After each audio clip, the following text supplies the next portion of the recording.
The script arrived at Frank Sinatra's house in Palm Springs at 11:15 a.m. on a Thursday in June 1967, delivered by special messenger from Paramount Pictures, and it sat on his desk for 3 hours before he even opened it, because he'd learned over 30 years in the business that scripts delivered by special messenger were either masterpieces that everyone wanted him to read immediately or disasters that someone was desperate to attach his name to before the project collapsed, and there was rarely anything in between. The covering letter was from Robert Evans, head of production at Paramount, and it was 2 paragraphs long, which was unusual because Evans typically wrote one sentence: "Read this," or "Call me," or "We need to talk." And the fact that he'd taken the time to write 2 full paragraphs meant either this was important or Evans was setting up an elaborate justification for why Sinatra should do something he absolutely didn't want to do. Sinatra poured himself a bourbon even though it was 2:30 in the afternoon, sat down at his desk, opened the envelope and started reading, and by page 15 he knew this was something different, something that would either define the next phase of his career or destroy what was left of it, and he couldn't tell which. The script was called The Confessor, and it was about a Catholic priest in his 50s who'd spent his entire life hearing confession, absolving sins, offering guidance to parishioners who came to him with their darkest secrets. And then one day, a man walks into his confessional and confesses to a murder, not a murder from the past, but one he's planning to commit, and he tells the priest exactly when and where and how he's going to do it, and then he leaves. And the priest is trapped between his vow of confidentiality and his moral obligation to prevent a killing, and the entire film is just 90 minutes of this priest wrestling with that impossible choice, knowing that whatever he decides will damn him either way. It was brilliant. It was also completely uncommercial. There were no action sequences, no romantic subplot, no crowd-pleasing moments where the hero triumphs and the audience cheers. Just a man in a room, thinking, praying, arguing with himself, slowly coming apart under the weight of a secret he can't share and a decision he can't make.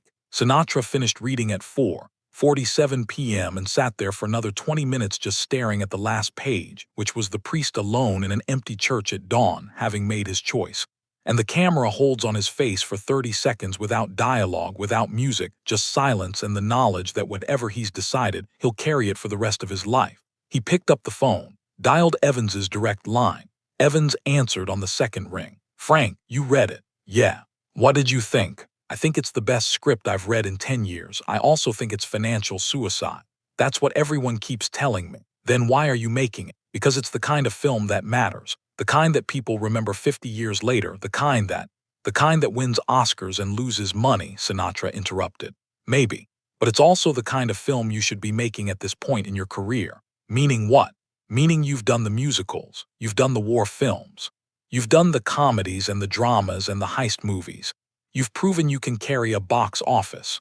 You've made studios millions of dollars. And now you have the luxury, the privilege, of doing something that matters more than money." Sinatra took a drink of his bourbon. "You know what the problem is with scripts like this, Bob? Tell me. They require the actor to actually be good. Not charming, not magnetic, not watchable, good, and I don't know if I'm good enough to pull this off." There was a pause on the other end. "Frank, I've worked with a lot of actors, I've seen a lot of performances, and I'm telling you right now, you're the only person who can do this. Not because you're Frank Sinatra, because you understand what this character is going through. The weight of knowing things you can't tell anyone. The isolation that comes from being the person everyone confesses to but never being able to confess yourself. That's not acting. That's just you being honest on camera. That's a hell of a thing to say to someone. It's true."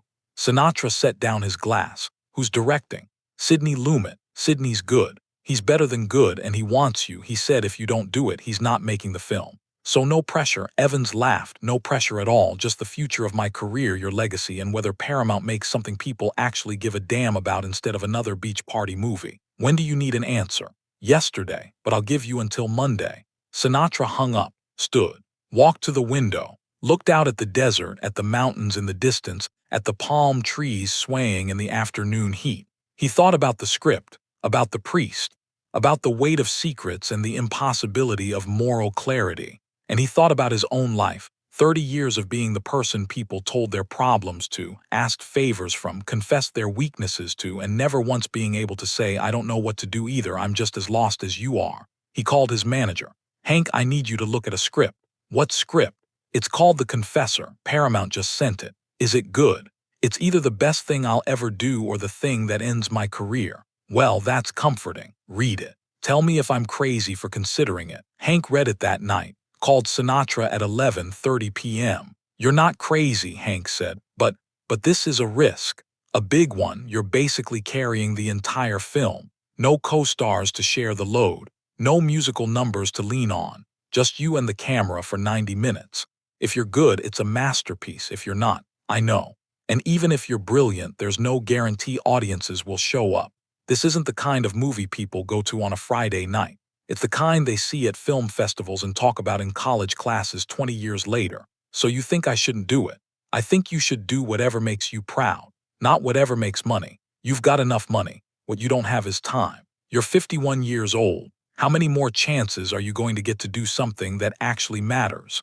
Sinatra was quiet for a long time. "You know what scares me about this script?" "What?" "That it's asking me to be vulnerable, really vulnerable. Not the controlled vulnerability you do in a love song where you're still performing. Actual vulnerability, where the audience sees you fall apart and doesn't know if you'll put yourself back together. And that scares you." "Yeah, good. That means it's worth doing." They hung up. Sinatra poured another bourbon, sat in the dark living room of his Palm Springs house, thought about all the roles he'd played, all the characters he'd inhabited, all the performances that had made him famous, and realized that none of them had ever required him to simply be, to exist on camera without the armor of charm or the safety of a script that told him exactly who he was supposed to be. On Monday morning at 9:03 a.m., Sinatra called Robert Evans. "I'm in," Sinatra said. "You're sure?" "No, but I'm doing it anyway." Production started 6 weeks later. They shot the film in 32 days, mostly in sequence, mostly in a single church in downtown Los Angeles that Lumet had converted into a soundstage. Sinatra showed up every day at 6 a.m., worked until they lost light, went home, studied his lines for the next day, and didn't talk to anyone about how it was going because he genuinely didn't know. Some days he felt like he was capturing something real, something true. Other days he felt like he was drowning, reaching for emotions he didn't know how to access, trying to be honest in a way that felt impossible on camera. Lumet watched every take without expression, giving notes that were either completely silent or devastatingly precise. "You're thinking too much," or "stop performing," or "just be." And Sinatra would nod and try again, and sometimes he'd get it, and sometimes he wouldn't, and there was no pattern, no consistency, just the randomness of trying to be real instead of good. The final scene, the one where the priest sits alone in the empty church at dawn, having made his decision, took 4 hours to shoot. Lumet set up the camera, framed the shot, told Sinatra to sit, and then said, "I'm going to roll for 5 minutes. I'm not going to cut. I'm not going to give you direction. I just want you to sit there and think about what this man has chosen, what it cost him, what he's lost, what he's saved, and I want you to let me see it on your face. That's all, just let me see it." Sinatra sat. The camera rolled, and for 5 minutes, which felt like 5 hours, Sinatra sat in that church pew and thought about the priest and about himself and about all the choices he'd made that couldn't be unmade. And somewhere in minute 3 his face changed, not dramatically, not obviously, just a small shift in his eyes and the set of his mouth, and Lumet knew they had it.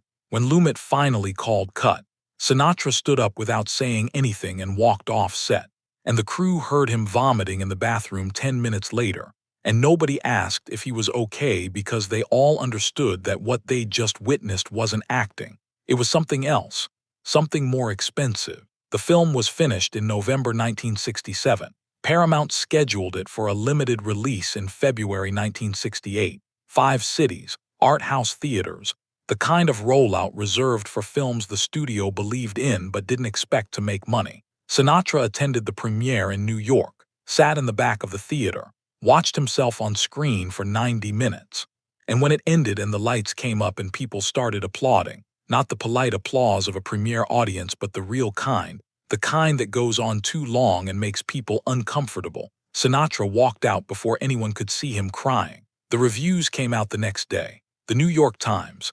Sinatra gives the performance of his career, raw, unflinching, devastatingly human. Variety. This is not the Sinatra we know. This is something deeper, something truer, a revelation. The film made $800,000 in its first week. Not a disaster, not a success. Just a quiet release that found its audience slowly through word of mouth, through critics who kept writing about it, through film students who saw it and told their friends. Sinatra was nominated for Best Actor at the Academy Awards.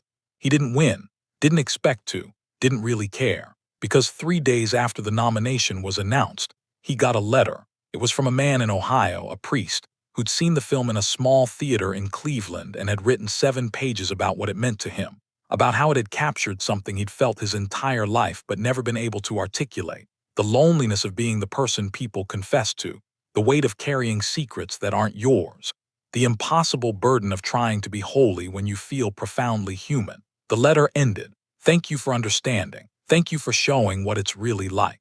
Thank you for not making me feel alone. Sinatra read the letter 3 times, put it in his desk drawer, never answered it, but he kept it.